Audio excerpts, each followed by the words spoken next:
Radio. I'm your host, Tonya DeCosimo. My guest today is an amazing and talented woman who is known and loved by people of all ages. I will tell you a little bit about her. Olivia Newton-John is a musician, actress, activist, and icon who is best known for playing Sandy in the movie Grease alongside John Travolta. This launched her to international fame in 1978.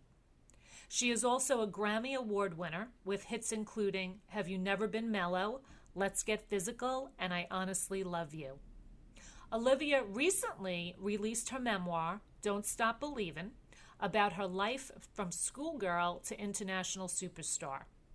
She also devotes much of her time to help raise awareness and funding for cancer research and has supported various environmental causes and charities.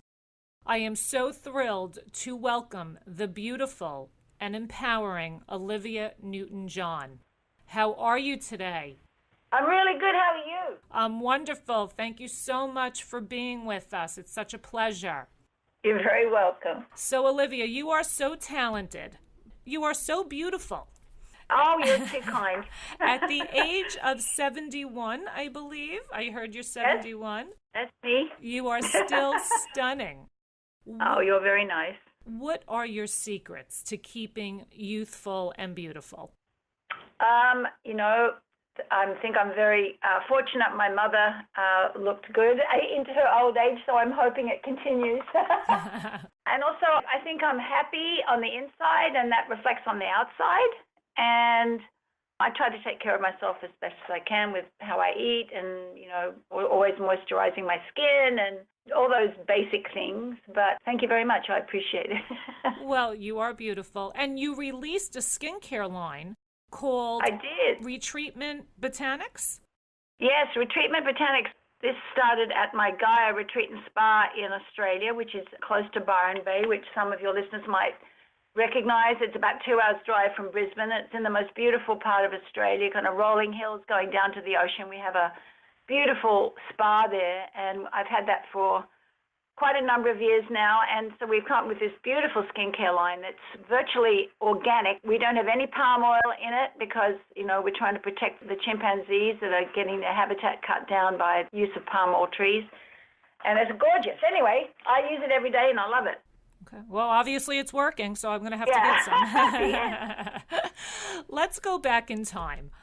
To date, Grease remains the most successful movie musical in history. Why do you think this movie still appeals to so many generations? Gosh, I wish I knew all the secrets because we would have made another movie like it. But there's something magical about the combination of the music, the dancing, the costumes, because, it's kind of like a costume party in the 50s now because it's so vibrant and bigger than life, and all the characters I think people related to. And, of course, the story is a great story. Boy meets girl, loses girl, gets her back, which everyone loves that story, and we all recognize it from our high school days.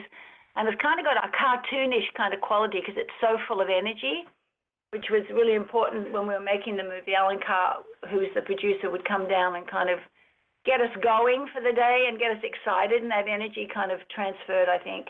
So I don't know. I think it was just a great story in the beginning. I mean, it was a very successful stage play before it became a movie, and then I think the movie just made it even better because we had new songs written as well. Well, it's my favorite movie, and obviously millions of others. Great. And I understand you are doing a reunion in Florida in December with the cast. Just John Travolta and the 3 T-Birds. Unfortunately, Dee Dee's in London, so she couldn't join us, but it's going to be a lot of fun. We're going to screen the sing-along movie, and we're going to do a meet and greet before the show for some of our fans, and then afterwards we're doing a Q&A with the audience. Wonderful. That's going to be a lot of fun. Yeah, it'll be fun. I'm going to try to make it. All right. Now, you also have a memoir, Don't Stop Believin'. I do. What inspired you to write this? It was inspired originally because they were doing a movie of my life in Australia, and, because I'm a public figure, I guess, they can make things without your permission. So they were making this movie, and I thought, oh, gosh, I don't know what they're going to say. I better write my report of my life just to make it, correct any errors. it turned out that it wasn't bad at all and quite a positive movie. And meanwhile, I'd started mine, and it was an enjoyable process, actually. Very nice, very nice. Good for you. Thank you. Now, you've had an amazing life and career. I have. But also you have, suffered with cancer. Uh-huh. You're so powerful. I mean, you're just amazing. How do you deal with a diagnosis? I know you have said that you could either be a victim or a winner. Right. Explain that. Well, I think the life you live is a choice. I mean, obviously some things are out of your control, but the way you think is in your control. And so if you think positively, you have to kind of train your mind to go to the positive rather than the negative. It's always very easy to go to blame and someone else's fault and victim and poor me, or you can choose to be responsible for your life and to be positive about it, which I think is healthier for your body and for your mind and makes for a happier life all the way around. How are you doing today, if you don't mind telling us? I mean, you sound wonderful. I'm doing great. I'm in Los Angeles, and next week we're having the big auction for all my clothes and costumes, Julian's auctions. I'm auctioning off my grease jacket and pants to raise money for my Cancer Wellness Research Centre in Australia, plus a lot of other items that developed into this huge catalogue of stuff. So I've been working on that the last couple of days, and it's been really exciting to look at all my old clothes from, the physical tour and Xanadu and Greece and all that. It's been a fun couple of days, and I have a lot of energy, which is great. How do you balance your personal life, your business life? I mean, it takes a lot. It takes its toll. How do you create that balance? Well, the last year, I haven't really been working. This is kind of the beginning of, well, I don't know the beginning, but it's a few days of kind of intense work. But I had kind of a year off because I had a health problem last year, and I ended up being in my own hospital in Melbourne, Australia. I had a reoccurrence of my breast cancer metastases, and my sacrum broke, and I had to go into hospital. But it's been a year of healing, and I feel fantastic now. Thank God. God. It wasn't just any hospital, it was my hospital in Melbourne. So I was very, very lucky to have that experience and find out how wonderful it was. Name one outstanding quality that you feel people should know about you or that you want to be remembered by someday. Oh, goodness. I think people, I don't want to tell people how to remember me. They'll remember me how they want to. I hope that I brought them some pleasure with my music, and I hope that I will bring them some healing with my cancer research in Australia, which I'm very excited. We're going to be doing some plant medicine research in the future, and I'm very excited about that because cannabis has been a big part of my healing. So I don't know, it'd be just nice to be remembered, I guess, however you're remembered. And I hope that, my Cancer Wellness Centre in Australia will continue to help people and treat people, and that will be lovely. Any more songs? Any more plans? Well, I did a duet with Barry Gibb that's coming on his country album. That was just because he's my really dear friend, and I think he's so brilliant. His music is so amazing. So I sang with him a few months ago, but I don't have any actual plans. But if I do anything, it'll probably be with my daughter, Chloe. Oh, wonderful. Yeah, because we had a #1 dance record together, another song with Believe in it. So I think it would be that, but I'm going to just take a lot more time off and to work with my husband, working on trying to make cannabis access easier for people around the world, and also for my center, Cancer Wellness Center. Wonderful. I'm so excited. I can't tell you that you're going to be on the cover of p.o.w.e.r magazine. You are certainly a woman of power. Thank you. What does the word empowerment mean to you? The word empowerment, I've actually never thought about that, so let's second here.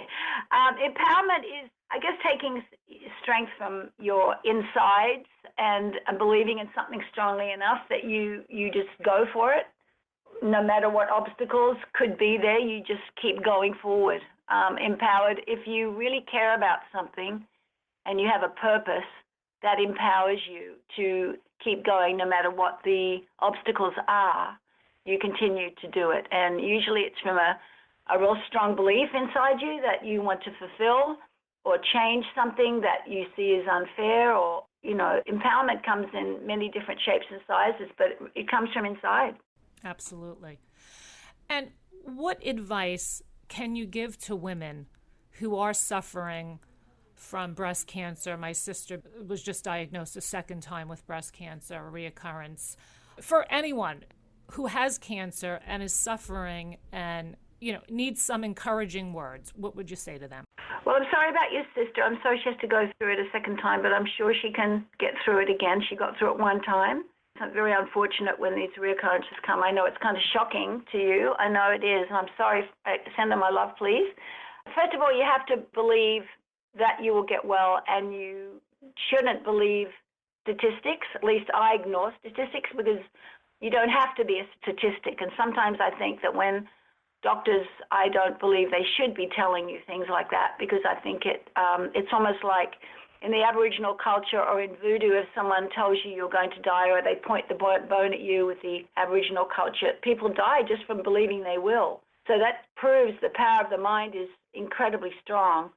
So I think become educated, go online and learn all you can about your diagnoses. Veronique de Saulnier is a wonderful person to get involved with. She healed herself of breast cancer a couple of times and has a book that is very helpful on a lot of natural therapies that you can do and cleanses and diets that are positive, particularly for girls with breast cancers. And find something that you love to do and do it every day, because I think joy is incredibly important. And then don't be the one to field all the calls about your health.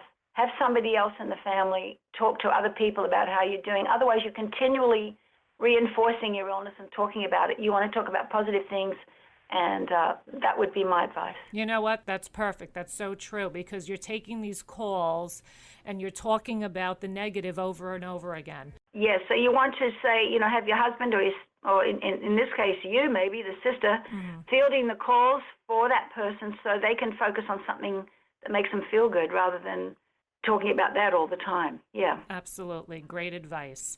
Can you do me a favor? My husband has a crush on you. And he wants to meet you so bad. I said, I don't know if that's going to happen. We'll try it. But can you just say hello, Brian? Yeah, of course. Hello, Brian. How are you? It's Olivia here. Sorry I can't meet you. Thank you so much. When I told him I was doing this podcast, he goes, oh, my God, I love her. I had a crush my whole life. So, as I'm sure so many men do. Or did. Now they still do. Anyway, I want to thank you for sharing your time with us today. It's truly been an honor and a dream come true for me. We appreciate all you do for cancer awareness and all your research, and keep fighting the fight. God bless you, and thank you, love. Really stay healthy and beautiful. Thank you. Thanks for having me on the show. And hi, everybody, and thank you for all your support. Thank you, Olivia Newton-John. Bye-bye. Bye for now. Bye. Bye.